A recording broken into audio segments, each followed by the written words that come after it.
Во обид да се стабилизира тешката пожарна состојба во Македонија, земјата добива меѓународна поддршка.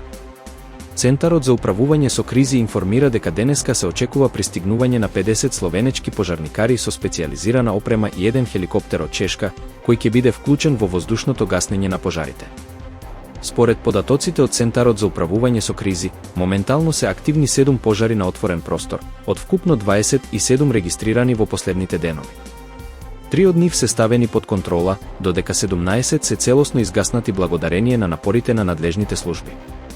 Најсериозни жаришта се бележат на планината Голем Готен, Малешевските планини и во околината на Пехчево. Надлежните апелираат на внимателност и соработка од граѓаните, особено во ризичните региони. Јавното претпријатие Водовод и канализација, Скопје повторно ја информира јавноста дека продолжува енормната и неконтролирана дневна потрошувачка на вода, што предизвикува намален притисок и повремени прекини во делови од градот. Градскиот водоводен систем се соочува со нарушена стабилност, а граѓаните се повикуваат на совесно користење на водата за пиење. Надлежните апелираат да се избегнува трошење на вода за активности како полевање зеленила, перење автомобили или полнење базени. Воедно се повикуваат локалните самоуправи и местните заедници активно да се вклучат во подигање на јавната свест. Дивите приклучоци нанесуваат директна штета и треба веднаш да се пријават на телефонскиот број на Водовод. Министерството им препорачува на сите граѓани што ќе се наоѓаат на територијата на Хрватска на 5 август да избегнуваат јавни собири и настани кои можат да доведат до инциденти. Во соопштението не се прецизира конкретната причина за препораките, но се повикува на зголемена внимателност. На 5 август, Хрватска ја одбележува годишнината од воено-полициската операција Бура, додека Србија на 4 август го одбележува денот на сеќавање на жртвите и протераните срби.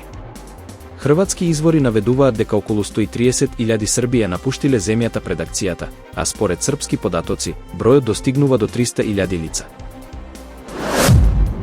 Во облакодар на Парк Авенју во Менхетен, на 28 јули маж вооружен со автоматска пушка уби 4, меѓу кои и полицаец, пред да се самоубие. Пукањето започнало во лобито, а продолжило до 33-тиот кат каде осомничениот Шейн Тамура, 27 годишен жител на Лас Вегас, си го одзел животот. Според властите, напаѓачот имал историја на ментални заболувања, а мотивот се уште не е утврден. Жртвите вклучуваат 36 годишен полицаец Дидарул Ислам, татко на 2 деца, чие семејство очекува трето. Тој бил ангажиран како обезбедување во зградата. Други 3 лица, 2 мажи и 1 жена, загинаа, а 1 маж е тешко ранет.